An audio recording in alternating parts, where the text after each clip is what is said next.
যা করার তাড়াতাড়ি করেন, আধা ঘন্টা হয়ে গেছে এসে বসে আছেন। যদি কিছু না করেন তাহলে তো টাকা পাবো না। টাকার টেনশন করবেন না আপনি, আমি টাকা দিয়ে ঢুকেছি, 2 ঘন্টার জন্য 5,000 দিয়েছি। তাহলে কিছু করতেছেন না কেন? আসলে কোনোদিন পতিতালয়ে আসিনি, আর আমার কিছু করার ইচ্ছা নাই। তাহলে টাকা দিয়ে এইখানে বসে শুধু শুধু সময় নষ্ট করতেছেন কেন? এমনি। আচ্ছা, আপনি কি কিছু করবেন না মনে হয়, লজ্জা পাচ্ছেন? আচ্ছা, আমি নিজে করতেছি। মেয়েটা দেখতে একদম অপরূপ। মেয়েটা যখন তার কাপড় খুলতে যাবে তখনই আমি ঘুরে বসে আর বলি, এইসব খুলতেছেন কেন? বারে, যে কাজের জন্য আসছেন সেই কাজটা করবেন না? না, আমি আপনার সাথে কোনো গল্প করতে চাই, এইগুলা না। এই যে শুনুন, এটা পার্ক না যে প্রেমিকাকে নিয়ে গল্প করবেন। এটা পতিতালয়, যা করার শরীর দিয়ে করতে হয়, বুঝলেন? আপনাকে তো বলেছি আমার এইগুলো ভালো লাগতেছে না। তাহলে টাকা দিয়ে এখানে আসছেন কেন? সে একটা লম্বা কাহিনী। কিরকম কাহিনী আবার? শুনবেন বললে? আপনার যেহেতু কিছু করার ইচ্ছা নাই, গল্প করার ইচ্ছা, তাহলে আপনার গল্পটা শুনি। বলবো। আগে আমি আপনাকে কিছু জিজ্ঞেস করতে চাই। কি জিজ্ঞেস করতে চান? আপনার নাম কি? আমার নাম বেশ্যা, সবাই এটা বলেই ডাকে। এটা জানতে চাইনি, আমি আপনার রিয়েল নামটা জানতে চাই। কি বা হবে জেনে? কিছু তো হবে না, তবে বড় আগ্রহ নিয়ে নামটা জানতে চেয়েছিলাম। ও, আমার নাম জান্নাত রহমান। আপনার? তাহিন আহমেদ। আপনার নামটা বেশ সুন্দর। আপনারটাও। তবে আপনার নামের সাথে কাজটার মিল নাই। তাই তো প্রথমে বলতে চাইনি। আসলে আপনি ওই রকম ভাবে নিবেন না, সরি। আমরা বেশ্যা, সরি বলার কিছু নেই। আমরা তো আপনাদের পুরুষ মানুষের তৃপ্তি মেটানোর জন্য সীমাবদ্ধ। এইরকম করে বলেন কেন? আপনারা কি মানুষ নন? মানুষ, তবে পার্থক্য আছে। বুঝলাম, আপনার সাথে কথাই পারা যাবে না। ও, আপনাদের তো পরিচয় দেওয়া হয়নি। আমি তাহিন আহমেদ, মা বাবার একমাত্র ছেলে। বাবার ছোট্ট একটা কোম্পানি আছে, ওটা দেখাশোনা করে। মা গৃহিণী। আর এতক্ষণ যার সাথে কথা বলতেছি আপনারা তো দেখতে পাইছেন, ভাবতেছেন আমি পতিতালয়ে কেন। তাহলে গল্পের সাথে থাকুন। এত পুরুষের সাথে রাত কাটিয়েছি, কিন্তু কেউ কোনো দিন আপনি করে কথা বলেনি। কেউ তুই তুকারি করতো না, আর কেউ কেউ তো বেশ্যা, বাজারের মেয়ে এইগুলো বলতো। কিন্তু আজকে প্রথমে কেউ এত সম্মান দিয়ে কথা বলতেছে, অবাক করা বিষয়। দেখুন, সবকিছু যেমন এক নয়, তেমনি সব মানুষই এক নয়। সবাইকে এক চোখে দেখাটা ভুল। আচ্ছা, আপনি শুধু শুধু এখানে এসে টাকা নষ্ট করতেছেন কেন? কিছুই তো করতেছেন না। করতেছি তো। কি করতেছেন? এই যে আপনার সাথে গল্প। তবে গল্প করার জন্য তো বন্ধুরা থাকে, কিন্তু আপনি গল্প করতে বেশ্যাখানায় আসছেন। সেটার কারণ আছে। তাই? কি কারণ? যদি বেয়াদবি না ধরেন তাহলে জানতে পারি। কেন নয়, তবে আগে আপনার ব্যাপারে কিছু জানতে চাই, তারপর। ও আচ্ছা, কি জানতে চান? আপনাকে দেখে, আপনার কথাবার্তা শুনে লাগতেছে আপনি শিক্ষিত। কথাবার্তা শুনলে কি শিক্ষিত মনে হয়? না, তবে আমার মন বলে। আমি ইন্টার শেষ করছি, তবে পরিবারের অভাবের কারণে আর পড়ালেখা করা হয়ে ওঠেনি। কেন? আমি আমার পরিবারের বড় মেয়ে। যখন আমি এসএসসি শেষ করে কলেজে উঠি তখন বাবা মারা যান। ছোট্ট একটা ভাই আছে, ক্লাস 5-এ উঠেছে এবার। বাবা মারা যাওয়ার পর ঠেলে ঠুলে ইন্টার শেষ করি। তার ভেতরে মা অনেক অসুস্থ হয়ে পড়ে। জান্নাত এই কথাগুলো বলে একটু থামলো, একটা দীর্ঘশ্বাস ফেলে আবার বলা শুরু করলো। মা অসুস্থ হওয়াতে পরিবারের খরচ বেড়ে যায়। আগে তো আমি টিউশনি করে যা পেতাম সেগুলো দিয়ে চলে যেত, কিন্তু মার অসুস্থতার কারণ আমার টিউশনি করে যা পেতাম সেগুলো দিয়ে হতো না। তাছাড়া ছোট্ট ভাইয়ের লেখাপড়াটাও করাতে পারতাম না, তাই চারোদিকে জব খুঁজতে থাকি। অনেকগুলো কোম্পানিতে গেছি, কিন্তু কেউ এই সমাজে তো ঘুষে ভরা। ঘুষ দিতে পারলে নাকি চাকরি হবে। আমি তখন নিরাশ হয়ে পড়ি। আমি পরিবারের বড় মেয়ে, তাই সব দায় দায়িত্ব এসে আমার উপর পড়লো। তখন কি করব মাথায় আসতেছিল না। কিছুদিন পর একটা চাকরি পাই ছোট্ট একটা কোম্পানিতে। তবে সেই সুখের দিন বেশি দিন সইল না। সেই কোম্পানির বসের নজর পড়ে আমার উপর। প্রতিদিন তার কেবিনে ডেকে আমার সবখানে। জান্নাত কিছু বলতেছে না, কান্না করতেছে। আমি বললাম, কি হয়েছে? কান্না করেন কেন? কান্না করবেন না। তারপর কি হয়েছে বলুন। বস আমাকে আজে বাজে কথা বলতো। আমি নাকি তার সাথে রাত কাটালে আমার বেতন বাড়িয়ে দিবে, কিন্তু আমি তখন রাজি হইনি। বস যখন একদিন বেশি বাড়াবাড়ি করতেছিল তখন আমি ওনাকে থাপ্পড় মারি আর বলি আমি রাস্তার মেয়ে না, এটা বলে চলে আসি। এদিকে মায়ের অসুখ বেড়ে যাচ্ছে, হাতে তেমন টাকা পয়সাও নাই। তখন আমি নিরুপায় ছিলাম। কি করব, কোথায় গেলে মায়ের জন্য চিকিৎসার টাকা জোগাড় করব, এগুলো ভাবি। আমার মতো মেয়েকে কে দেবে কাজ? কোথায় পাবো তার টাকা?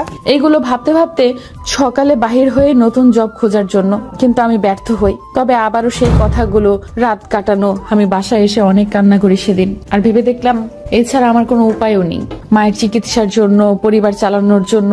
তাই এই পথটা বেছে নিয়েছি। একটা কথা কি জানেন, এই সমাজটা দেহের পাগল, দেহ বিলিয়ে দিলে সব মিলে। আপনি বলুন, আমি কি খারাপ পথ বেছে নিয়েছি? আমি চুপ করে থাকি। কারণ কি উত্তর দিব?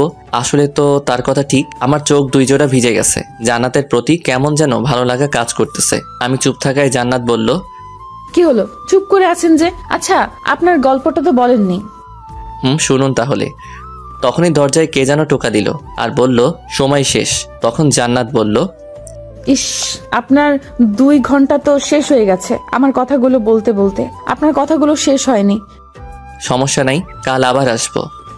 কাল কি আবার গল্প করতে আসবেন নাকি? শুধু শুধু টাকাগুলো নষ্ট হবে আপনার। কেন নষ্ট হবে? এই যে টাকাগুলো দিয়ে আসবেন অথচ কিছুই করবেন না। তা ঠিক, তবে বন্ধু হিসেবে তো আসতে পারি আমি। না হয় বন্ধুর জন্য টাকা খরচ করে গল্প করতে আসবো? বেশ্যা আবার বন্ধু, হাসালেন। কেন, আপনি কি মানুষ না? জান্নাত কিছু বলতে যাবে, তখনই আবার ওদের লিডার এসে বলল, এই যে, এটা গল্প করার জায়গা না। টাকা দিয়ে যতক্ষণের জন্য নিছেন ততক্ষণ, বুঝলেন বাবু? আমি আর কিছু বললাম না। জান্নাতকে বলে আসলাম আসার সময় আমি কাল আবার আসবো। এটা বলে চলে আসি বাসায়। বাসায় এসে ফ্রেশ হয়ে রুমে যাই। আসার সময় 3 প্যাকেট সিগারেট নিয়ে আসছি। আনমনে একটার পর একটা সিগারেট টেনে যাচ্ছি। তখন মা আসলো আর বলল, বাবা, তোর কি হয়েছে বাবা? তুই এরকম করতেছিস কেন? মা যাও তো, আমার কিছু ভালো লাগতেছে না, যাও তো যাও। মা আর কিছু বলল না, চলে গেল কান্না করতে করতে। আমি মনে মনে ভাবি, রিমা আমার সাথে এমনটা না করলেও পারতো। কি করছি আমি যার জন্য সে আমাকে ছেড়ে চলে গেল? এইগুলো ভাবতেছি আর নীরবে কান্না করতেছি। কখন যে ঘুমিয়ে গেছি মনে নাই। সকালে ঘুম থেকে উঠি, ফ্রেশ হয়ে নিচে যাই। তখন মা নাস্তাকে ডাক দিল। আমি চুপচাপ নাস্তার টেবিলে বসে পড়ি। মা নাস্তা দিতে দিতে বলল, বাবা, তোর কি হয়েছে বলবি? তোর এমন অবস্থা আর আমার সহ্য হচ্ছে না। বল না বাবা, কি হয়েছে তোর? তখন আমি মাকে জড়িয়ে ধরে কান্না করে দেই। আমার কান্না করা দেখে মা আর কিছু বলল না, শুধু একটা কথা বলছে, বাবা, তুই আমাদের একমাত্র ছেলে। তোর জন্য আমরা আর কোনো ছেলে সন্তান নেইনি। তুই যদি এমন করিস তাহলে আমরা বাঁচবো কি করে? আমরা মরে যাব বাবা। আমি তোর মা, আমি সব বুঝি। এই বয়সে এইগুলো হয়, তাই ভেঙে পড়তে নেই। আমি শুধু বলে সম্মতি দেই। নাস্তা করে একটু বাহিরে হলাম, কিছু ভালো লাগতেছে না। কিছুক্ষণ বাহিরে হাঁটার পর আবার বাসায় আসি। দুপুরে খাবার খেয়ে একটু ঘুমাই। ঘুম থেকে উঠতে উঠতে 4টা 4:30 বেজে গেল। তখন মনে পড়লো আমি তো জান্নাতকে কথা দিছি আজকে যাব, তাই ফ্রেশ হয়ে গাড়ি নিয়ে চলে আসি। তখন তাদের লিডার বলল, ওহো, আজকে আবার আসলেন? বুঝি বুঝি, এখনই তো এগুলো করার সময়। তো কোন পাখিটাকে নিবেন আজ? আমি জান্নাতের কথা বলি আর টাকা নিয়ে ভিতরে যাই। জান্নাত আমাকে দেখে বলল, আপনি সত্যি সত্যি আজকেও আসলেন? কেন, অন্য কাউকে আশা করেছেন মনে হয়? কতজনই তো আসে, রোজকার আবার আশা করব? আমি কিছু বলতে পারতেছি না, কি বার বলবো। তার কথা তো ঠিক, তাই চুপ করে আছি। তখন জান্নাত আবার বলল, কি হলো, চুপ করে আছেন? না এমনি। মন খারাপ নাকি আপনার? আরে না। মিথ্যা বলেন কেন? একটু। ও, তো আমি কি মন ভালো করতে পারবো আপনার? কি জানি, দেখেন আমরা একে অপরের সাথে অনেক কথা বলি। কথার মাঝখানে জান্নাত বলে উঠল, আচ্ছা, আপনি তো এখনো আপনার কাহিনীটা বলেননি। শুনবেন? শোনার জন্যই তো মনটা ব্যাকুল হয়ে আছে সে কবে থেকে। তারপর আমি বলা শুরু করলাম। তখন আমি ইন্টার প্রথম বর্ষে পড়ি। কলেজের গেট দিয়ে ঢুকে কিছু দূরে যেতেই একটা মেয়ে এসে কষিয়ে একটা থাপ্পড় দেয় আমার গালে। আমি মেয়েটার দিকে তাকিয়ে থাকি হাবলার মতো, কিছু বলি না। মেয়েটা দেখতে বেশ খুব সুন্দরী। অপলক দৃষ্টিতে তাকিয়ে আছি। আমার সাথে কি ঘটছে কোনো কিছু মাথায় নাই, শুধু ওই মেয়েটার চলে যাওয়ার দিকে তাকিয়ে আছি। কিছুক্ষণ পর একটা ছেলে আমার গা ধাক্কা দিয়ে বলল, এই যে ভাই, আপনাকে মারলো আর আপনি ওই মেয়েটার দিকে তাকিয়ে আছেন এইভাবে? আপনি কে ভাই? আমি জিসান, ইন্টার প্রথম ইয়ার। আপনি? আমি তাহিন আহমেদ, নতুন আসছি। আপনার মতো ইন্টার প্রথম ইয়ার। ও, তাহলে তো আমরা একই ক্লাসের। তুমি করে বলতে সমস্যা নেই তাহলে? আমরা যখন একই বর্ষে পড়ি তাহলে ঠিক আছে। আমি নতুন ফ্রেন্ড বানাতে পছন্দ করি। তুমি কি আমার ফ্রেন্ড হবে? কেন নয়? তাহলে আজকে থেকে আমরা ফ্রেন্ড। না, আজকে থেকে না। তাহলে? এখন থেকে। ও, আমি তো মনে করেছি। কি মনে করছো? না কিছু না, চলো ক্লাসে যাই। জিসান আছে তাই আর ক্লাস চিনতে সমস্যা হলো না। সে নিয়ে গেল, আমি ব্যাগ রেখে টেবিলে বসলাম। বসতে বসতে জিসানকে বললাম, আচ্ছা জিসান, ওই মেয়েটাকে? কোন মেয়ে দোস্ত? আরে ওই মেয়ে। কোন মেয়ের কথা বলতেছো? ও আচ্ছা, বলতে লজ্জা করতেছে? তোমাকে থাপ্পড় মারছে ওই মেয়ে? এই কথা বলে জিসান অট্টহাসি দিল। হাসতে হাসতে মনে হয় শহীদ হয়ে যাবে আজ। আমি তাকে বললাম, আরে বেটা হাসি থামাও, কে এসে বলো। বলতেছি, আর একটু হেসে লই। দূর, আর বলার দরকার নাই। আরে ভাই, রাগো কেন? আচ্ছা বলতেছি। বলো, কে ওই মেয়ে? ও এই কলেজের সভাপতির মেয়ে, অনেক তেজ ভাই, একটু অহংকারী টাইপের, নাম রিমা, এইটুকু জানি। বুঝলাম, তবে সে আমাকে কেন এসে থাপ্পড় মারলো? তা তো বলতে পারবো না, তুমি হয়তো ওর সাথে কোনো খারাপ বিহেভ করেছে তাই। আরে আমি তো ওকে চিনি না, জানি না, এবং কি আজকে প্রথম দেখলাম। ওর সাথে খারাপ কি করব আমি? তাহলে তো বুঝতে পারছি না কেন মারলো। জানতে হবে আমাকে সে থাপ্পড় মারলো কেন। কি করবে, তোমার একটা সাজেশন দিই, তুমি ওর কাছে যেও না, খুব খারাপ।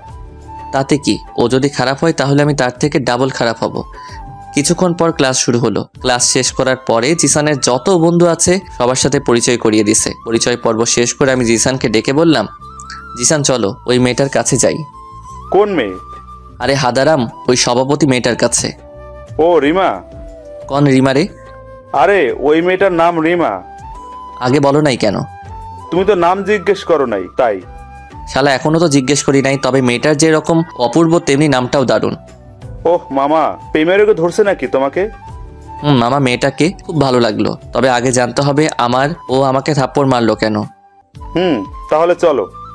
তারপর ক্যান্টিনে আসলাম। এসে ওই মেয়েটাকে খুঁজি। অনেক খোঁজাখুঁজির পর দেখলাম সে তার বান্ধবীদের সাথে একপাশে আড্ডা দিতেছে। আমি রিমার কাছে যেতেই কষিয়ে একটা থাপ্পড় দেই। থাপ্পড়টা এত জোরে দেই যে সবাই হা করে আমার দিকে তাকিয়ে আছে। আমার থাপ্পড় খেয়ে রিমাও যখন আমাকে থাপ্পড় মারতে যাবে তখন আমি তার হাতটা ধরে ফেলি আর বলি, এই যে শুনেন, এটা সরকারি গালা না যে থাপ্পড় মারবেন। আর হ্যাঁ, আপনাকে থাপ্পড় দিলাম কেন জানেন? আমি কলেজে ঢোকা মাত্র আপনি আমাকে এসে থাপ্পড় দিয়ে চলে গেছেন। এটা হলো তার হিসাব। তুই আমাকে চিনোস? আরে আপনি আবার কোন খ্যাতের মূলা? আর সুন্দরভাবে কথা বলুন, না হলে আমিও জানি কিভাবে ঠিক করতে হয়। তোকে আজকে আমি কলেজ ছাড়া করব। তুই আমাকে চিনোস না। তুই আমার একটা ভালো ব্যাখ্যা করতে পারবি না যা। আর হ্যাঁ, তোকে চিনে আমি কি করব? তুই এই কলেজের সভাপতির মেয়ে আমি জানি, তাতে আমার কিছু যায় আসে না। দেখি তুই কি করতে পারোস। তখন রিমা হনহন করে সেখান থেকে চলে যায়। আর জিসান আমাকে বলে, আরে বেডা, তুমি এটা কি করলা? তোমাকে তো সে ছাড়বে না। তুমি টেনশন নিও না, কিছু করতে পারবে না। জিসান আর কিছু বললো না। দুইজনে সেখান থেকে রওনা দিলাম বাসার উদ্দেশ্যে। জিসান জিসানের মতো চলে গেল, আমি আমার মতো চলে আসলাম। বাসায় এসে ফ্রেশ হয়ে নিলাম, কিছু খেয়ে দিয়ে একটা ঘুম দিলাম। বিকেলে ঘুম থেকে উঠে একটু ঘুরতে বাহির হই। কিছুক্ষণ ঘোরাঘুরি করে বাসায় আসলাম। বাসায় এসে পড়তে বসলাম। পড়তে পড়তে রাত 10টা বাজে যায়। মা খেতে রাখলো। রাতের খাবার খেয়ে ঘুমিয়ে পড়লাম। সকালে ঘুম ভাঙলো ঘড়ির অ্যালার্মে। অ্যালার্ম বন্ধ করে ফ্রেশ হয়ে নিয়েও কিছু খেয়ে চলে যাই কলেজের উদ্দেশ্যে। কলেজে ঢুকবো তখনই কিছু লোক এসে আমাকে পিছন থেকে মারতে শুরু করলো। আমার মাথায় জোরে বাড়ি দেওয়ার কারণে আমি বসে পড়ি। বসা থেকে উঠতে পারতেছি না। তখনই দেখলাম রিমা আসলো আর ফিলফিল করে হেসে বলল, কি রে ওঠ? ও তুই তো উঠতে পারবি না। ও বেচারা। তুই? আমি। তাহলে চিনতে পারছোস? আমি তো মনে করছি চিনতে পারবি না। বলেছিলাম না আমার সাথে লাগিস না? এখন বুঝতেছিস আমি কি? কেউ তোকে সাহায্য করতে আসবে না। এই কলেজে আমি যা বলি সেটাই হয়। রিমার কথা শুনে আমার রাগটা আর কন্ট্রোল করতে পারলাম না। আমি বসা থেকে উঠে সবাইকে মারতে লাগলাম। আমার খেয়াল নাই যে আমার মাথায় আঘাত পাইছি, কারণ তখন আমার তীব্র রাগ উঠছে। সে কারণে এক এক করে সবগুলোকে পিটাই। তারা 4 থেকে 5 জন হবে। একজনকে তো এমনভাবে পিটাইছি সে যদি আমার কোনোদিন সামনাসামনি হয় তাহলে আর দাঁড়াবে না আমার সামনে। রিমা এগুলো দেখে সে পালালো। আমি সেখানে অজ্ঞান হয়ে পড়ি। চোখ খুলতেই নিজেকে আবিষ্কার করি হসপিটালের বেডে। পাশে দেখি মা বসে আছে মাথায় হাত রেখে। আমি মার দিকে তাকালাম। মা আমার চোখ খোলা দেখে ডাক্তারকে ডাক দিল। আর ডাক্তার আসলো, এসে বলল, এখন ঠিক আছে, মাথায় একটু আঘাত পাওয়াই অজ্ঞান হয়ে পড়েছে। আপনারা চাইলে ওনাকে বাসায় নিয়ে যেতে পারেন। আর আমি কিছু ওষুধ লিখে দিয়েছি, এইগুলো 1 সপ্তাহ খাওয়াবেন। ডাক্তার এইগুলো বলে বাহির হয়ে যায়। ডাক্তার বাহির হওয়ার পর মা বলল, বাবা তোর এই অবস্থা কে করছে? বাদ দাও মা। বল তুই কে করছে এই অবস্থা? তোর বাবাকে বলে শায়েস্তা করব। আরে মা, বাবাকে বলার দরকার নাই। কলেজে আন্দোলন চলতেছিল কি নিয়ে, আমি সেখানে যাই। দেখতে কে যেন মাথায় বাড়ি মারছে। হয়তো অন্য কাউকে মারতে গিয়ে আমার মাথায় পড়ছে। তুই দেখছিস ওইখানে ঝামেলা হচ্ছে, তাহলে যাওয়ার দরকার কি ছিল? মা একটু দেখতে গেছিলাম কি হচ্ছিল। মা আর কিছু বলল না, আমাকে বিকালবেলা নামিয়ে দেই, বাসায় চলে আসি। এইভাবে দেখতে দেখতে চলে যায় 1 সপ্তাহ। আর হ্যাঁ, জিসান আসছিল আমার বাসায় আমাকে দেখতে, আর একটু হলে তো মাকে সব বলে দিত। ভাগ্যিস আমি ইশারা করছিলাম না বলতে মাকে কিছু। আজকে কলেজে যাব, সকালে নাস্তা করে বাহির হলাম কলেজে গিয়ে জিসানের সাথে দেখা হয়। তখন জিসান বলল, দোস্ত, তোকে রিমা ডাকছিল, সে বলছে তোর সাথে নাকি কিছু কথা বলবে। ও হ্যাঁ জিসান আর আমি এখন অনেক ক্লোজ হয়ে গেছি। আমার সাথে কি কথা আবার? গেলে জানতে পারবি, আমি তো জানি না। আমি আর কিছু না বলে দুইজনই ক্লাসরুমে যাই, ক্লাস শেষ করে ক্যান্টিনে যাই রিমার সাথে দেখা করতে। গিয়ে দেখি সে তার বান্ধবীদের সাথে আড্ডা দিতেছে। আমাকে দেখে কাছে আসলো আর বলল, কি করেছে বলি, বুঝতে পারতেছি না। কি বলবেন আর, সেদিন তো মার খাইয়ে আমাকে ভালোই লাগলো। এখন কি করার ইচ্ছে আছে বলেন, আমি আপনার সেই ইচ্ছেটা পূরণ করে দিতেছি। ছি ছি, এইগুলো কেন বলতেছেন? তাহলে কি বলবো, কিছু তো বলার জন্য রাখেন নাই। ওই দিনের জন্য আমাকে ক্ষমা করে দিবেন। আপনার সাথে উঠে যাওয়ার পর থেকে আমি অস্থির হয়ে পড়ি, কোনোদিন কারোর জন্য এমন হয় নাই। সত্যি আমি ওই দিনের জন্য সরি, প্লিজ আমাকে ক্ষমা করে দিবেন। আমি রিমার কথা শুনে বোকার মতো দাঁড়িয়ে আছি। তখন জিসানকে বলি, এই জিসান, আমাকে একটা চিমটি দে তো, আমি কি স্বপ্ন দেখতেছি নাকি সত্যি? আমি বলা মাত্র জিসান এমনভাবে চিমটি দিল, আমি চেঁচিয়ে উঠলাম। আমাদের এই কাণ্ডগুলো দেখে রিমা বলল, সত্যি দেখতেছেন আপনি? তাহলে তো ভালো। আচ্ছা, আমার একটা কথা মাথায় ঢুকতেছে না, যার ভিতরে এত অহংকার জেদ সে আমার কাছে ক্ষমা চাচ্ছে, এটা তো মানতে পারতেছি না আমি। আমি অহংকারী সবাই বলে। আপনি আমাকে ক্ষমা করে দিবেন প্লিজ, তা না হলে আমি নিজেকে ক্ষমা করতে পারবো না। আচ্ছা যান, ক্ষমা করে দিলাম। বললে হলো নাকি আমি কি করে বিশ্বাস করব আমাকে ক্ষমা করেছেন? আরে আজব, আপনি আপনার ভুলটা বুঝে ক্ষমা চাচ্ছেন, এতে বিশ্বাস করার বা না করার কি আছে? আছে তো। কি আছে? আমি জানি আপনি ক্ষমা করেন নাই আমাকে। আরে ভাই, সত্যি আমি আপনাকে ক্ষমা করে দিছি, কি করে বুঝাই? তাহলে ফ্রেন্ড হবেন? যদি ফ্রেন্ড হন তাহলে মনে করবো ক্ষমা করছেন। আর এটা কি রকম লজিক? ও মা, আমি কি লজিক দিচ্ছি নাকি? আপনার লজিক মনে হলো। আচ্ছা বাদ দেন, আমি যাই এখন। আমার আনসারটা তো দিলেন না। কিসের আনসার? ও মা, আপনি তো দেখি ফুলক টাইপের মানুষ, এখন বললাম আর বলা মাত্র ভুলে গেছেন। আচ্ছা আমি যাই, পরে জানাবো, লেট হয়ে যাচ্ছে, বাসায় যাব। এই যে শোনেন শোনেন বলছি। আমি আর কোনো কিছু না বলে কিছু না শুনে চলে আসলাম। প্রতিদিনের মতো জিসানের বাসায় চলে গেল, আমি আমার বাসায় এসে ফ্রেশ হয়ে নিলাম। প্রতিদিনের মতো এসে ঘুম দিলাম একটা। আজানের শব্দে ঘুম ভাঙলো। ঘুম থেকে উঠে ফ্রেশ হয়ে নামাজ পড়তে চলে গেলাম। নামাজ পড়ে এসে কিছু নাস্তা করে নিলাম, খেয়ে দিয়ে পড়তে বসলাম। কিছুক্ষণ ফোন টিপি আর কিছুক্ষণ পড়ি, এইভাবে পার হলো রাতটা। সকালে ঘুম ভাঙলো মার ডাকে। মা বলল, এই যে নবাবের ছেলে, আর কত ঘুমাবি? কলেজে যাবি কখন? মা উঠতেছি। মা চলে গেল। আমি উঠে ফ্রেশ হয়ে নিচে গেলাম, কিছু খেলাম না, অনেক দেরি হয়ে গেছে, তাই কলেজে চলে আসলাম। আসতে দেখি রিমা মনে হয় কেউ একজনের জন্য অপেক্ষা করতেছে। আমি তার পাশ কাটিয়ে চলে যাব, এমন সময় সে বলল, এটা কি হলো? আমি আপনার জন্য ওয়েট করতেছি আর আপনি আমার পাশ কাটিয়ে চলে যাচ্ছেন। আমাকে বলছেন কথাগুলো? না, ভূতকে বললাম। ও আচ্ছা, তাহলে আমি যাই। আরে আজব, কিরকম ছেলে আপনি? কি রকম আমি তো জানি না, বলেন তো আমি কি রকম?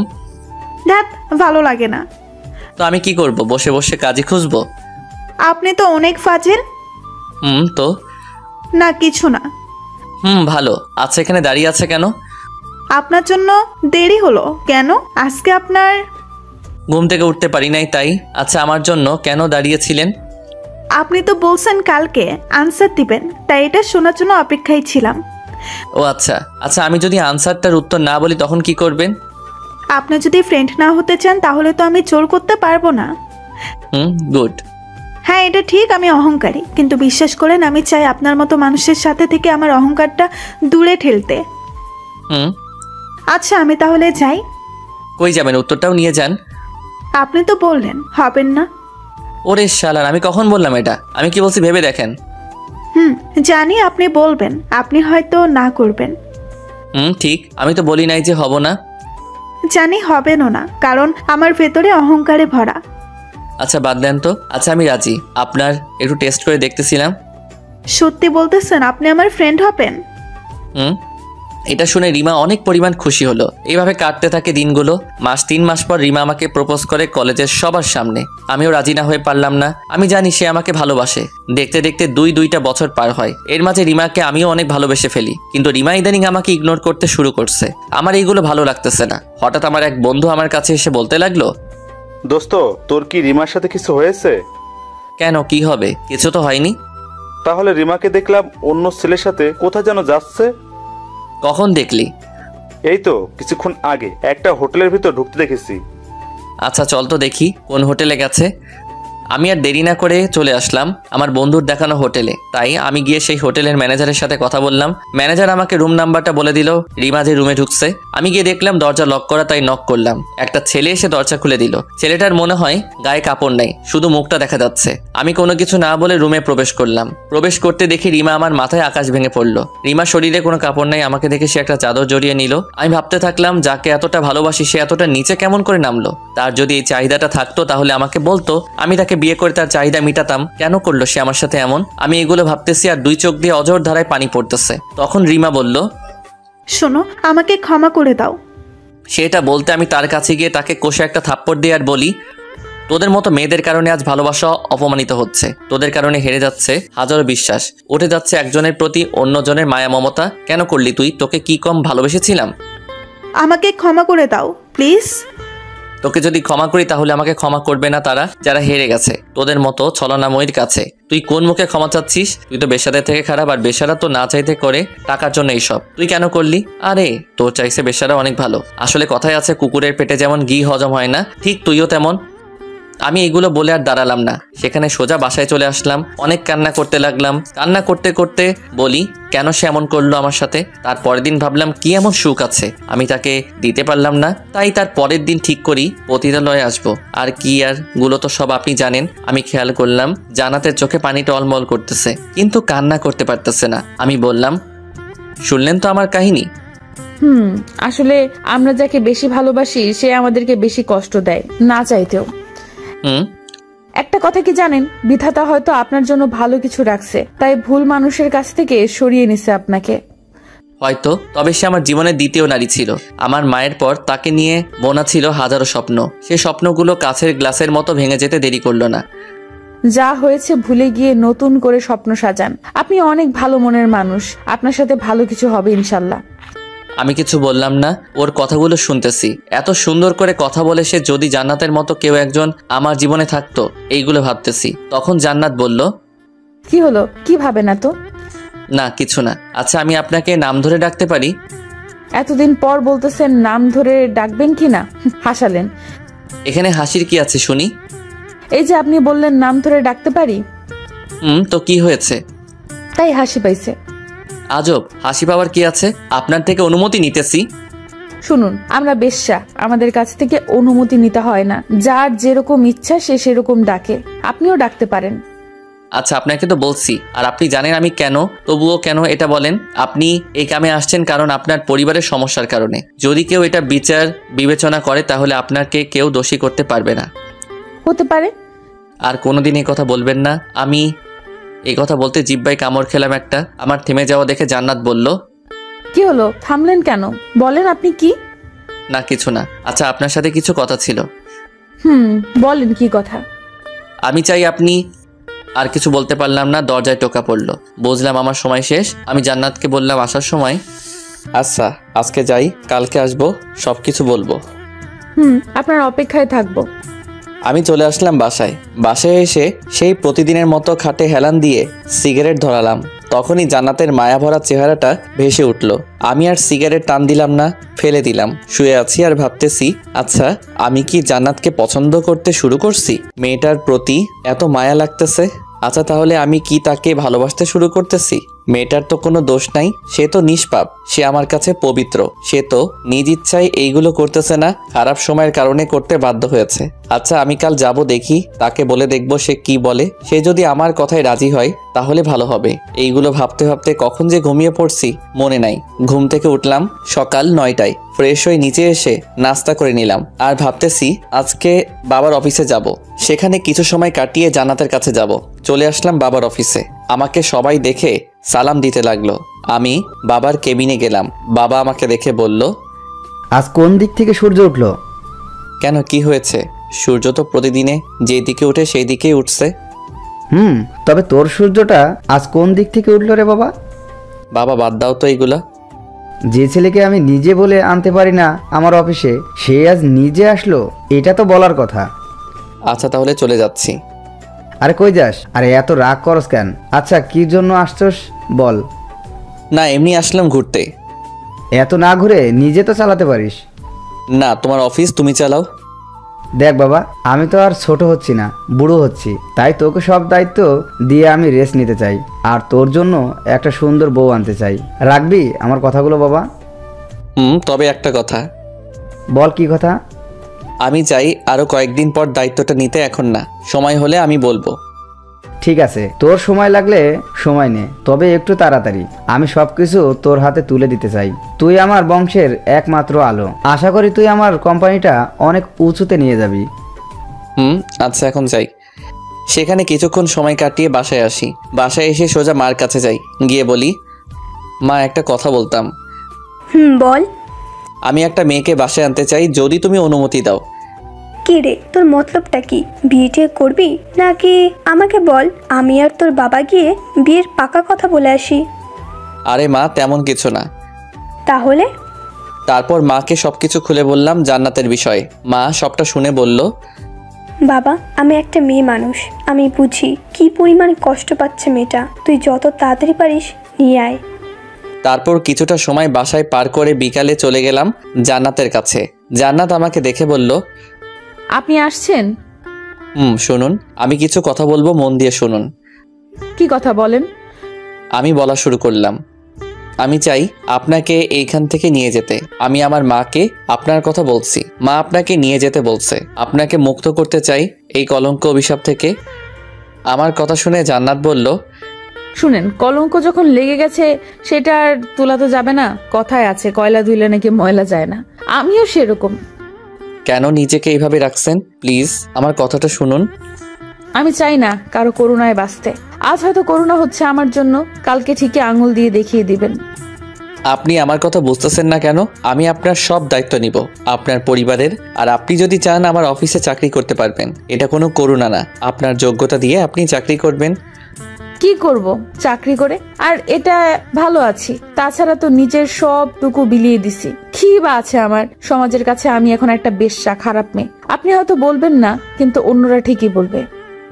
আচ্ছা আমি বলতেছি, কেউ আপনাকে কিছু বলবে না, আমি সেই ব্যবস্থা করব। চলেন। আমি জান্নাতকে কিছু বলতে না দিয়ে জান্নাতকে নিয়ে আসলাম তাদের লিডারের কাছে।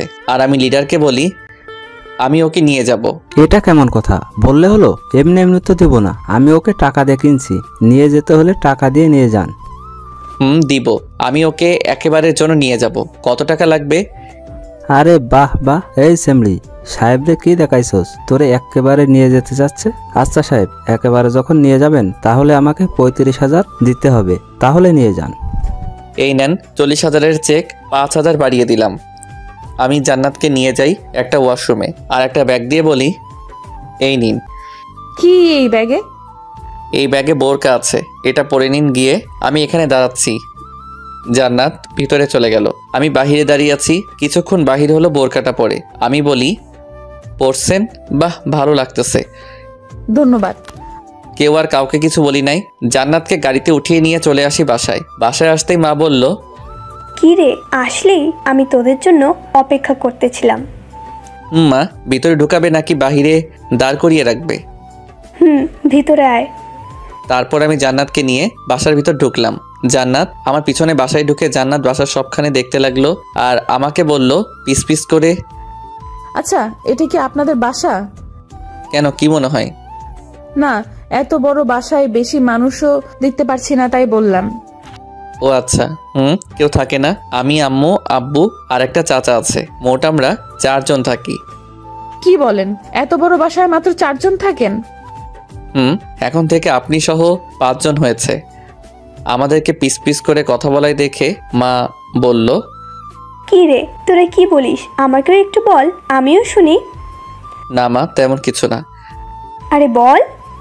আচ্ছা পরে শুনো, খিদা পাইছে, খাইতে দাও। তোরা ফ্রেশ হয়ে আয়, আমি খাবার দিচ্ছি। মা চলে গেল রান্না করে। আমি জান্নাতকে নিয়ে উপরে গেলাম, আর একটা রুম দেখিয়ে দিয়ে বললাম, আজ থেকে আপনি এখানে থাকবেন। যান, ফ্রেশ হয়ে আসেন, খাবার খাবেন। আপনিও। জান্নাত চলে গেল রুমে। আমি তার যাওয়ার দিকে তাকিয়ে আছি। যখনই মনে হলো তাকে আর দেখতে পাচ্ছি না, আমিও চলে গেলাম রুমে। ফ্রেশ হয়ে এসে নিচে নামলাম।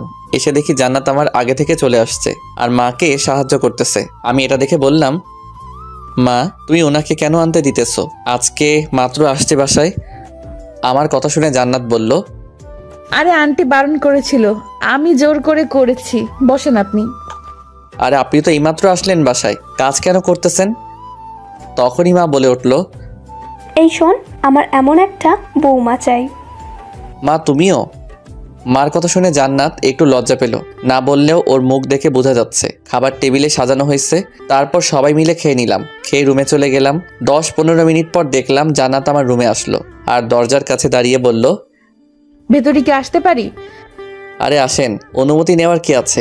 এটা এখন থেকে আপনার বাসা মনে করবেন। জান্নাত ভিতরে ঢুকে খাটের এক কোনায় বসলো আর বলল, আচ্ছা একটা কথা জিজ্ঞেস করি আপনাকে। অবশ্য, কি কথা বলেন। আচ্ছা আপনি আমাকে আপনার বাসায় আনলেন কেন? আমি তো একটা নষ্ট মেয়ে। ঠিক, তবে আপনি তো স্বইচ্ছাই কাজ করেন নাই, আপনার পরিবারকে বাঁচাতে করছেন। আপনার জায়গায় অন্য কেউ হলে এটা করতো। তবে এই সমাজ যে আমাকে আঙুল দিয়ে দেখিয়ে দিবে আমি একটা নষ্ট মেয়ে, তখন আমার সাথে সাথে আপনিও তো অপমানিতই হবেন। বলে হব তাতে কি? কিন্তু আমি জান্নাতকে আর কিছু বলতে দিলাম না। ওর ঠোঁটের সাথে আমার ঠোঁট এক করে দেই। এইভাবে কতক্ষণ ছিলাম জানি না। হঠাৎ মার আওয়াজে জান্নাতকে ছেড়ে দিলাম। তখন মা অন্যদিকে ঘুরে বলতে লাগলো, এই বয়সে এগুলো কি দেখতেছিস? আর দরজাটা তো বন্ধ করতে পারতি। দেখলাম জান্নাত হালকা লজ্জা পেল আর এক দৌড়ে চলে গেল। আর মা আমার কাছে এসে বলল, কি রে, এত যদি সর্ক হয় তাহলে বিয়ে করে নিলেই তো পারিস। মা আমি তো ওকে ভালোবাসতে শুরু করছি, কিন্তু ওর মনে আমার জন্য কি আছে তা তো জানতে হবে। জোর করে তো কিছু পাওয়া যায় না। যত তাড়াতাড়ি পারিস ওকে বিয়ে কর। মেয়েটাকে আমার খুব ভালো লাগছে। মা তুমি খালি দোয়া করো। মা চলে গেল।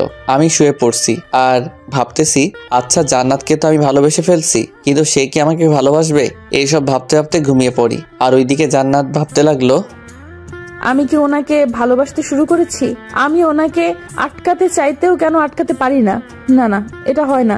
আমি একটা নষ্ট মেয়ে। কি বা আছে আমার ওনাকে দিব? মেয়েরা বিয়ের পর তার স্বামীকে উপহার হিসেবে তার সতীত্ব দেয়, কিন্তু আমি তো দিতে পারবো না। জান্নাত এইগুলো ভাবতেছে আর কান্না করতেছে। নীরবে কান্না করতে করতে যে কখন ঘুমিয়ে গেল টের পেল না। সকালে ঘুম ভাঙা একটা মেয়েটাকে চোখ খুলতে দেখি জান্নাত বলতে লাগলো, এই যে ওঠেন, অনেক বেলা হলো, এবার উঠুন। আমি ঘুম ঘুম ভাব নিয়ে বললাম, মা আর একটু ঘুমাই, যাও তো। এই যে মশাই, আমি আপনার মা না, ভালোভাবে দেখুন। আমি চোখ খুলে ভালোভাবে খেয়াল করলাম, আরে এটা তো জান্নাত। সাথে সাথে জিব্বায় কামড় খেলাম। জান্নাতের দিকে তাকিয়ে দেখি সে মিটিমিটি করে হাসতেছে আর বলতেছে, এই আপনি চোখে দেখেন না? আমাকে কি আপনার আম্মু মনে হয়? আমি চুপ করে আছি। জান্নাত আবার বলল, ফ্রেশ হয়ে নিচে আসুন, আন্টি ডাকতেছে নাস্তা করতে। আপনি যান, আমি আসতেছি। তারপর জান্নাত চলে গেল। আমি ফ্রেশ হয়ে নিচে গেলাম। দেখি টেবিলে খাবার রেডি আছে। আমি খাবার মুখে দিয়ে বললাম, মা আজকে নাস্তা বানাইছে কে? কেন, কি হয়েছে? আমি বানিয়েছি। না মা, আজকে নাস্তাটার টেস্টটা আলাদা তাই। কি বলতে চাস তুই? নাস্তার মজার হয়নি? দে, তোর খেতে হবে না। আরে মা, পুরো কথা তো শুনবে। আমি বলতে চাচ্ছি, অন্য দিনের চাইতে আজকেরটা অনেক টেস্ট হয়েছে। শুধু শুধু ভুল বুঝো কেন? ও আচ্ছা, তাহলে খা। আসলে আজকে জান্নাত মানে আমার বৌমা করছে। আম্মুর মুখে বউ ডাক শুনে আমি আম্মুকে ইশারায় বললাম, এইগুলো কেন বলো? আম্মু আমার ইশারা বুঝে হাসতে লাগলো। আমি খেয়াল করলাম জান্নাত তো মিটিমিটি করে হাসতেছে। তার মানে বুঝতেছি জান্নাত মুখ ফুটে কিছু বলতে পারতেছে না। যা করার আমাকে করতে হবে। জান্নাতকে দাঁড়িয়ে থেকে দেখে বললাম, কি হলো, আপনিও বসুন। না, আগে আপনারা খেয়ে নিন, তারপর খাবো। তখন মা বলল, কি রে মা, তুমি মনে হয় আমাদেরকে এখনো আপন মনে করো না। তা না, আপনারা বড় মানুষ, আগে আপনারা খান। আমি ছোট মানুষ, আমি তো আপনার মেয়ের মতো। জান্নাতের কথা শুনে মা আমার দিকে তাকিয়ে বলল, ওই দেখছিস কিভাবে সম্মান করতে জানে আমার বৌমা? আমি তো ওকেই বউ বানাবো। মা আবার শুরু হয়ে গেল। মা আমার কথার জবাব না দিয়ে জান্নাতকে ডেকে পাশে বসিয়ে জিজ্ঞেস করে বসলো, মা, আমি চাই তোমাকে আমার ছেলের বউ বানাতে। তোমার কোনো আপত্তি নেই তো? না, তবে আমার আম্মু আর ভাই আছে, আপনি আমার আম্মুর সাথে কথা বলেন, ইনশাল্লাহ আম্মুও রাজি হবে। আচ্ছা, তাহলে আজকেই তোমার বাসায় যাব, তুমি সহ। আম্মু আমার বাসায় না যাওয়ার চিন্তা আছে। আচ্ছা, তাহলে আমরা কিছুক্ষণ পরে রওনা দিব তোমার বাসার উদ্দেশ্যে। মা এটা বলে আমাকে বলল গাড়ি বাহির করতে। কি করব? আর নাস্তা সেরে রুমে গেলাম, দেখি জান্নাত আসলো। এসে আমাকে বলল, আপনার সাথে কিছু কথা ছিল, অনুমতি দিলে বলবো। বলেন কি কথা? আমি জানি আপনি আমাকে করুণা করে আপনার বাসায় ঠাঁই দিয়েছেন, কিন্তু আপনার আম্মু এগুলো কি করতেছে? আপনি আমাকে বিয়ে করে সুখী হতে পারবেন না? আমি তো একটা নষ্ট মেয়ে, কি দিতে পারবো আমি আপনাকে? কি আছে বা আমার কাছে? যে সম্পদটা রাখছিলাম নিজের বিয়ের পর স্বামীকে দিতে, সে সম্পদটাই তো নেই। আর আপনি তো সব জানেন, তাহলে আপনি তখন বললেন না কেন আপনি আমাকে বিয়ে করবেন না? আচ্ছা আমি বলি নাই মানলাম, কিন্তু আপনি কেন বলছেন আপনার আম্মুর সাথে কথা বলতে? কি করব তাহলে? আমি যদি এটা না বলতাম তাহলে আন্টি মনে কষ্ট পাবে। ভালো তো, কথা জানেন। আচ্ছা একটা কথা বলি। বলেন। আসলে আমি আপনাকে ভালোবেসে ফেলছি, আর আমি আপনাকে কোনো করুণা করি নাই। আর কি বলছেন আমাকে বিয়ে করলে কি দিবেন? আমি কি আপনার থেকে কিছু চাইছি? শুধু একটু ভালোবাসা চাই। আর একটা কথা জেনে রাখুন, আপনি আমার কাছে একদম একটা ফুলের মতো পবিত্র। আচ্ছা আমাকে কি আপনি একটু ভালোবাসা দিতে পারবেন না? জান্নাত আমার কথা শুনে কান্না করে দিল আর আমার বুকে ঝাঁপিয়ে পড়ল, যে তার জন্য আমি মোটেও প্রস্তুত ছিলাম না। আমি বললাম, এই কেউ দেখে ফেলবে, ছাড়ো। না, ছাড়বো না। সারা জীবন এই বুকে মাথাটা রাখতে চাই, কোনোদিন পর করে দিবেন না তো? আমি জান্নাতকে আরো শক্ত করে জড়িয়ে ধরে বলি, না, আমার বউটাকে কোনোদিন আর কোনো কষ্ট পেতে দিব না। জানি না এই সুখ সইবে কিনা আমার কপালে। এইগুলো বলবে না, তা না হলে কথা বলবো না আর তোমার সাথে। আচ্ছা, আর বলবো না। আমি আর কিছু বললাম না। জান্নাতকে বুক থেকে ছাড়িয়ে সামনে এনে তার কপালে একটা ভালোবাসার স্পর্শ এঁকে দিলাম। দেখলাম জান্নাতের কিছুটা চুল সামনে ঝুলতেছে। আমি হাত দিয়ে ওই চুলগুলো কানের পাশে গুজে দিলাম। একটু খেয়াল করে দেখলাম জান্নাতের ঠোঁটগুলো কাঁপতেছে। ওই গোলাপি ঠোঁট দেখে নিজেকে আর সামলাতে পারলাম না, ডুবিয়ে দিলাম জান্নাতের ঠোঁটগুলোর সাথে। আমার ঠোঁটগুলো 4 ঠোঁট এক হয়ে গেল। জান্নাত প্রথমে ছাড়ার চেষ্টা করছিল, আমার জোড়াজুড়িতে সেও রেসপন্স দিতে লাগলো। এইভাবে কতক্ষণ ছিলাম জানি না। কিছুক্ষণ পর ছেড়ে দেই। আর ছাড়ার পর জান্নাত লজ্জা মাখা মুখে বলতে লাগলো, এই আর না, হয়েছে, আরগুলো বিয়ের পরে। বিয়ের পর কি? জান্নাত আর কিছু বলল না, দৌড়ে চলে গেল। তখনই ডাক পড়ে মার। মা আমার রুমে এসে আমাকে বলল, কি রে, এখনো রেডি হসনি? কেন? কি রে, তোর জ্বর হয়েছে নাকি? দেখি। না মা, কিছু হয় নাই। তাহলে রেডি হতে বলছি আমি। আর তুই কেন বললি যে? তোকে তো কিছুক্ষণ আগে বললাম জান্নাতের বাসায় যাব, ভুলে গেছিস? মা কথা শুনে আমি জিব্বা কামড় খেলাম আর মনে মনে বলতে লাগলাম, খাইছে রে। রোমান্স করতে করতে ভুলে গেছি। আম্মু কিছু বোঝার আগে আমি বললাম, আচ্ছা তুমি যাও, আমি আসতেছি। আর জান্নাতকেও রেডি হতে বলো। মা চলে গেল। আমি ফ্রেশ হয়ে রেডি হয়ে নিলাম।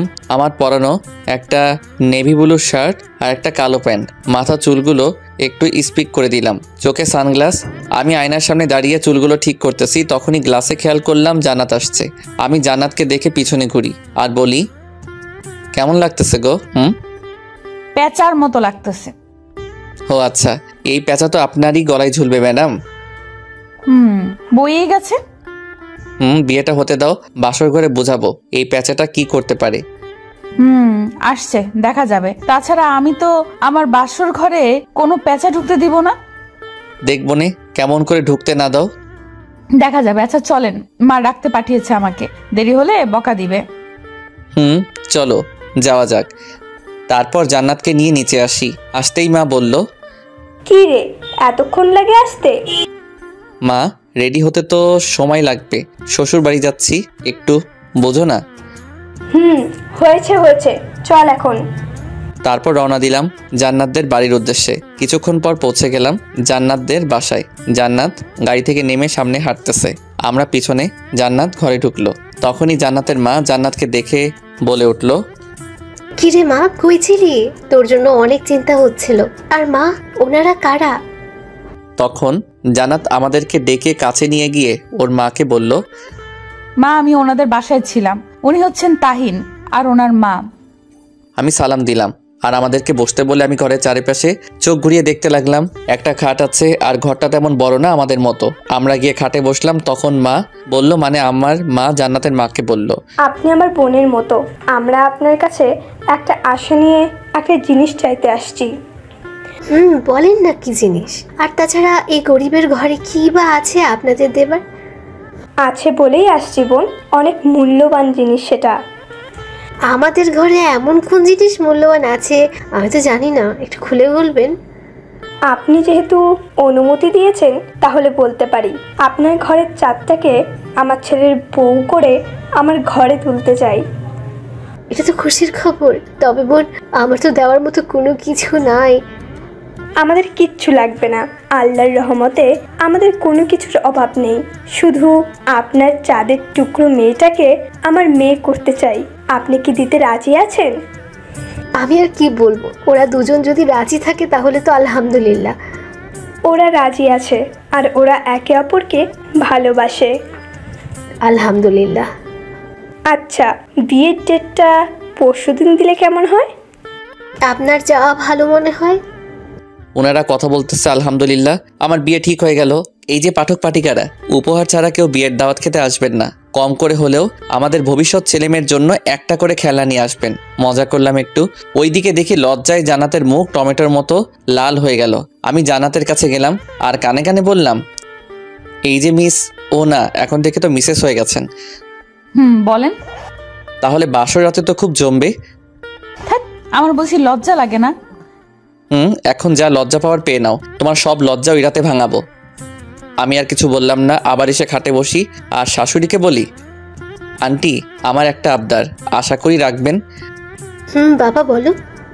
আন্টি আমি চাই আপনারা সবাই আমাদের বাসায় থাকবেন এখন থেকে, আর আপনার ছেলের পড়ার খরচ সবকিছু আমি চালাবো। না বাবা, তা হয় না। আন্টি আমি কিন্তু আপনার ছেলের মতো, আমার কথা রাখবেন। জান্নাতের আম্মু কিছু বলতে যাবে তখনই আমার মা বলে উঠল, আর কোনো কথা না, আজকে থেকে আপনারা আমাদের সাথে থাকবেন।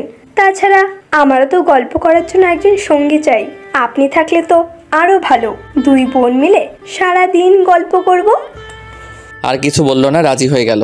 আর এইদিকে আম্মু আব্বুকে ফোন দিয়ে জানিয়ে দিল সব। আব্বু অনেক খুশি এটা শুনে। আমরা রওনা দিলাম বাসার উদ্দেশ্যে। সাথে জান্নাতের মা আর আমার ছোট্ট শালা বাবুটাও আছে বাসায়। পৌঁছে গেলাম। আমি রুমে গিয়ে ঢুকে ওয়াশরুমে ঢুকবো, তখন দেখি জান্নাত রুমে আসলো। আমি জান্নাতকে দেখে বললাম, কি হলো, তুমি ফ্রেশ না হয়ে রুমে চলে আসছো? কেউ দেখলে কি ভাববে? কে আবার কি ভাববে? না মানে আমাদের তো এখনো হয়নি। মানে কি? মানে হচ্ছে, আমি কিছু না বলে সোজা গিয়ে জান্নাতকে জড়িয়ে ধরি। জান্নাতও আমাকে শক্ত করে তার বুকের সাথে মিশিয়ে নেয়। এখন কি ভাবছেন আপনারা, বাংলা সিনেমার মতো গান হবে? না হবে না, এখন আরো রোমান্টিক হবে। আমরা একে অপরকে জড়িয়ে ধরে আছি। জান্নাতের গরম নিঃশ্বাসটা আমার বুকে এসে রাখতেছে। আমার মনে একটা শয়তানি বুদ্ধি আসলো, তাই সেটা কাজে লাগাতে লাগলাম। আমি জান্নাতকে সুরসুরি দিতেছি, তখন জান্নাত আমাকে চিমটি দিল অনেক জোরে। তখন আমি আহ করে উঠলাম। আমার আহ করা শব্দ শুনে জান্নাত বলল, এই তোমার ব্যথা লাগেনি তো? না লাগেনি। সরি। কাছে আসো। না, যাও ফ্রেশ হয়ে নাও, অনেক দুষ্টু হয়ে গেছো, আমি গেলাম। এটা বলে জান্নাত চলে গেল। আমি গিয়ে ফ্রেশ হয়ে নিলাম। ফ্রেশ হয়ে এসে নিচে যাব, তখন ভাবলাম একটু জান্নাতের রুমে যাই, দেখি পাগলিটা কি করতেছে। যেই ভাবা সেই কাজ। চলে আসলাম জান্নাতের রুমে। এসে দেখি দরজাটা খোলা। আমি ভিতরে গেলাম, গিয়ে কাউকে দেখতে পারতেছি না। আর একটু সামনে যেতেই পানির আওয়াজ আসতেছে। বুঝতে পারলাম জান্নাত ওয়াশরুমে। দেখি জান্নাত বাহির হচ্ছে। তখন আমি গিয়ে এক কোণে লুকিয়ে পড়ি। আমি দেখতে লাগলাম জান্নাতকে। জান্নাত একটা টাওয়েল গায়ে দিয়ে বাহির হলো। আমি তো এই অবস্থায় জান্নাতকে দেখে আমার অবস্থা যায়। দেখলাম জান্নাত চেঞ্জ করতেছে। আমি দেখতে লাগলাম। কি দেখছি ওইগুলো ইতিহাস আপনাদেরকে বলা যাবে না। জান্নাত অন্যদিকে ঘুরে তাকিয়ে আছে। তখন আমি গিয়ে পিছন থেকে গিয়ে জান্নাতকে জড়িয়ে ধরলাম। আমার এইভাবে জড়িয়ে ধরা দেখে জান্নাত চমকে গেল আর চিৎকার করতে যাবে, তখনই আমি তার মুখটা চেপে ধরলাম আর বললাম, এই চেঁচিও না, আমি, দেখো আমাকে। তখন জান্নাত পিছনে ঘুরে তাকিয়ে দেখে আমি।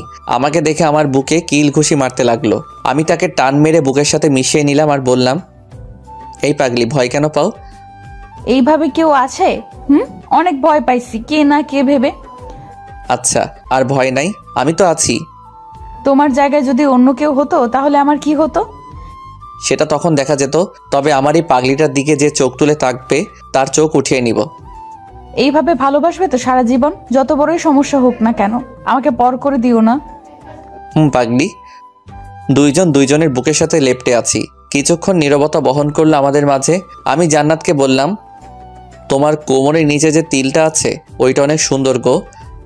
জান্নাত আমাকে তার বুক থেকে সরিয়ে দিয়ে আমার দিকে বড় বড় চোখ নিয়ে তাকিয়ে আছে আর বলল, এই তুমি কি বলছো?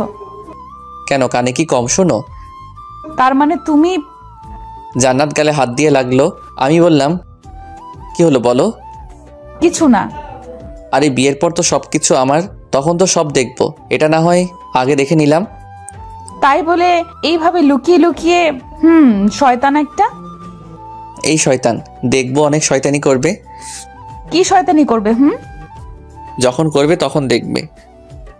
হয়েছে হয়েছে, বলতে হবে না, তা না হলে সবাই শুনে ফেলবে। এখন রুম থেকে যাও, কেউ দেখে ফেলবে, আর তখন বলবে বিয়ের আগে বউ পাগলা হয়ে গেছে। আমি আর কিছু বললাম না, চলে আসলাম। আর নিচে গেলাম, তখন মা বলল, শোন, আজকে শপিংয়ে যাব, রেডি থাকিস। কখন যাবা? ঘন্টাখানেক পর যা, গিয়ে জান্নাতকেও রেডি হতে বল, সময় নেই। আচ্ছা। তারপর আমি আবার জান্নাতের কাছে গেলাম। আমাকে দেখে জান্নাত বলল, এটা কি হলো? এখনই গেলে আমার কেন আসলো না? কেন আসতে পারি না বুঝি? আচ্ছা, চলে যাচ্ছি। আমি ঘুরে আসতে যাব, তখনই জান্নাত আমার হাতটা ধরে ফেলে। আমি জান্নাতের দিকে ঘোরা মাত্র 4 ঠোঁট এক করে দেই। আমি একটু অবাক হলাম, পরে তার সাথে রেসপন্স দিতে লাগলাম। এইভাবে কিছুক্ষণ কিস করার পর জান্নাত আমাকে ছেড়ে দিয়ে বলে, রাগ করতে হয় নাকি? কই রাগ করলাম, একটু ভাব নিছি, আর ভাব নিছি তাই তো তোমার ঠোঁটের মিষ্টিটা পেলাম। শয়তান একটা। আচ্ছা, তোমাকে কি যেন বলতে আসছিলাম, কি যেন। কি বলবে বলো? আরে দাঁড়াও, মনে করে নি। ও হ্যাঁ, শপিংয়ে যাব, সবাই আমাদের বিয়ের কেনাকাটার জন্য, তাই রেডি হতে বলার জন্য আসছিলাম। আচ্ছা। আমিও রেডি হয়ে আসি, তুমিও রেডি হও। তারপর আমি চলে আসলাম রেডি হতে। আমি গিয়ে রেডি হয়ে নিচে গেলাম, দেখতে পেলাম জান্নাতও রেডি হয়ে আসতেছে। দেখতে খুব সুন্দর লাগতেছে, কপালে কালো টিপ, চোখে কাজল, ঠোঁটে হালকা লিপস্টিক, চুলগুলো ছেড়ে দিছে, সামনের 2 দিকে চুলগুলো বাতাসে দুলতেছে। এক কথায় অপরূপ। আপনারা নজর দিবেন না আমার বউয়ের দিকে, বলে দিলাম। তারপর সবাই রওনা দিলাম শপিং মলের উদ্দেশ্যে। বাসার সবাই আসছে, জান্নাতের মা, ভাই, আমার মা, বাবা, সবাইকে নিয়ে শপিং মলে ঢুকি। সবাই শপিং করতে ব্যস্ত, আর আমি একটা জায়গায় দাঁড়িয়ে আছি। হঠাৎ শুনতে পেলাম কেউ আমাকে ডাকতেছে আমার নাম ধরে, তাই পিছনে ঘুরে দেখার জন্য মাথাটা ঘুরালাম। আমি দেখে তো অবাক, কারণ এটা তো রিমা। সে কেন আমাকে ডাকতেছে বুঝতে পারলাম না। রিমা আমার কাছে এসে বলতে লাগলো, কেমন আছো? ভালো। কে আপনি?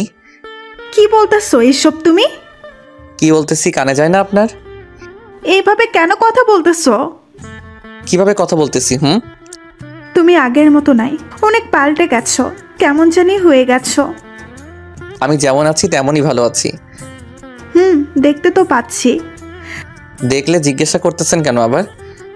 না এমনে। আচ্ছা, আমাকে কি ক্ষমা করা চায় না? কিসের ক্ষমা? আপনি তো আমার সাথে কোনো খারাপ কিছু করেন নাই, তাহলে ক্ষমা চাচ্ছেন কেন? যার জন্য তোমাকে আমি ঠকিয়েছি সে আমাকে ছেড়ে চলে গেছে। আসলে কথাই আছে, যে যেমন করে তার কাছে তেমনি ফেরত আসে। আমার সাথেও তেমন হয়েছে। আমি তোমার ভালোবাসাটা বুঝতে পারি নাই। প্লিজ আমাকে তুমি ক্ষমা করে দাও। যাকে ভালোবাসি সে তো অন্য নৌকায় পা দিয়েছিল, এখন সেই নৌকাটা ঢুকে গেছে, তো আমার কাছে আবার আসছেন। আর ক্ষমা তো সেই দিন করে দিছি। একটা কথা, ভালোবাসলে নাকি ভালোবাসার মানুষের কাছে অভিযোগ রাখতে নাই? সত্যি তুমি আমাকে ক্ষমা করে দিছ? রিমা আমার হাত ধরে নিয়েছে। আমি এক ঝাটকায় তার হাতটা আমার হাত থেকে ছাড়িয়ে নেই আর বলি, আপনার তো সাহসও কম না, আপনি আমার হাত ধরতেছেন। তুমি তো বলছো ক্ষমা করে দিছ, আর আপনি আপনি করে কথা বলতেছো কেন? ক্ষমা করে দিছি তার মানে এটা না যে আপনার আমার হাত ধরার অধিকার দিছি, আর আমি অপরিচিত মানুষের সাথে আপনি করেই বলি। তাহলে তুমি আমাকে এখনো ক্ষমা করো নাই? আবার একই কথা বলতেছেন কেন? তুমি যদি আমাকে ক্ষমা করে দিতে তাহলে আমাকে আপন করে নিতে, ঠিক আগের মতো। আরে ক্ষমা করেছি এটা না যে আপনাকে আবার আপন করব আর আপনি আবার বেইমানি করবেন। তাছাড়া তোমার জন্য আমি একটা নিষ্পাপ মেয়েকে কষ্ট দিতে পারবো না। ভালো থাকবেন, আর পারলে দ্বিতীয়বার কারোর সাথে এমন করবেন না। জানেন তো যে আপনি করবেন ঠিক তা আপনাকে প্রকৃতি ফিরিয়ে দিবে। রিমাকে আর কিছু বলার সুযোগ দিলাম না। আমি চলে আসলাম সেখান থেকে। এসে দেখি সবার শপিং করা শেষ। শপিং শেষ করে বাসায় চলে আসলাম। রুমে ঢুকতেই জান্নাত বলল, মেয়েটাকে? কোন মেয়ে? যার সাথে মার্কেটে কথা বলছো ওই মেয়েটা। হো, তাহলে তুমি দেখছো? কে ওই মেয়ে? ওই হচ্ছে ওই মেয়ে যাকে আমি আমার থেকেও বেশি ভালোবাসতাম, রিমা। ও আচ্ছা। জানি না তুমি কি মনে করছো, তবে এটা ভেবো না যে আমি আমার দ্বিতীয়বার এই ভুল করব। আমি তোমারই আছি আর তোমারই থাকবো। জান্নাত ছোট্ট একটা মুচকি হাসি দিয়ে চলে গেল। আমিও ফ্রেশ হতে গেলাম। এইভাবে দেখতে দেখতে আমার আর জান্নাতের বিয়ের দিন কাছে আসতে লাগলো। আমি বাসায় ঘরের সামনে দাঁড়িয়ে আছি, কারণ এটা তো আমার প্রথম বিয়ে। কি করব কিছু তো বুঝতেই পারতেছি না। আমাকে দাঁড়িয়ে থাকতে দেখে সবাই ঠেলে ঠুলে মরার ঘরে থুক্কু বাসর ঘরে ঢুকিয়ে দিল। আমি ঢুকে দরজাটা লক করে দিলাম। তারপর আস্তে আস্তে ওই খাটে থাকা মানুষটার কাছে যেতে লাগলাম। আমি গিয়ে খাটে বসলাম। জান্নাত ইয়া বড় একটা ঘোমটা দিয়ে বসে আছে। আমাকে দেখতে পেয়ে খাট থেকে নেমে আমাকে সালাম করলো। আমি জান্নাতকে উঠিয়ে বুকে জড়িয়ে নিলাম আর বললাম, এটা কি আমার বিয়ে করা বউ নাকি পার্লার থেকে আনা মেয়ে বুঝতে পারতেছি না। এই আমি পার্লারে যাই নাই, ঘরে সাচ্ছি।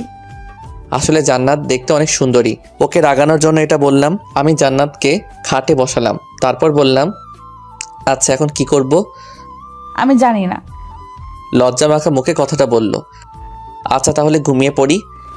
এটা বলতে দেরি জান্নাত আমাকে খাটে ধাক্কা দিয়ে ফেলে দেয় আর বলে, ওই ছাগল, বাসর ঘরে মানুষ কি ঘুমায়? তাহলে কি করে আমি তো জানি না। ওরে আমার সোনাটা, বুঝছি কি করে। এটা বলে জান্নাত আমার উপর ঝাঁপিয়ে পড়ল। জান্নাত আমার ঠোঁটের সাথে ওর ঠোঁট দুটো মিশিয়ে দিল। আমিও বাধা দিলাম না, মজা নিতে লাগলাম ওর ঠোঁটের। তারপর দুইজনে হারিয়ে যাই ভালোবাসার অতল সাগরে।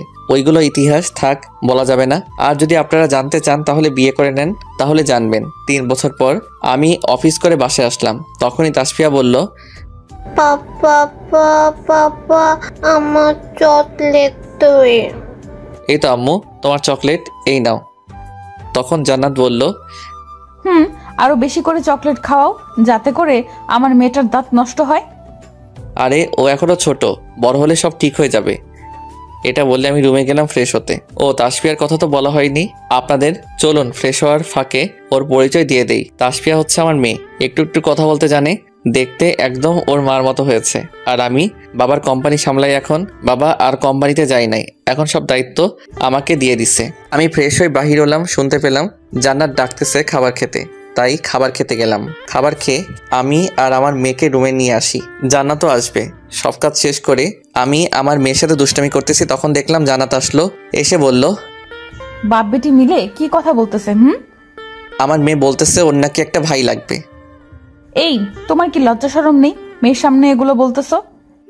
ও কি বুঝতেছে? আচ্ছা বাদ দাও, কাছে আসো। কতদিন ভালোভাবে কাছে পাই নাই। এই ফাজিল, মেয়ে আছে দেখতে পাচ্ছ না? ও ঘুমাক তারপর। কি আর করবো বলেন। তাসফিয়াকে ঘুম পাড়ালাম আর জান্নাতকে আমার কাছে আনলাম আর বললাম, ওই কতদিন ভালোভাবে আদর খাই নাই, আজকে সব মিটিয়ে নিব। তারপর চলে গেলাম তাসফিয়ার জন্য একটা ভাই আনার জন্য। আবারও হারিয়ে গেলাম নতুনভাবে ভালোবাসার সাগরে।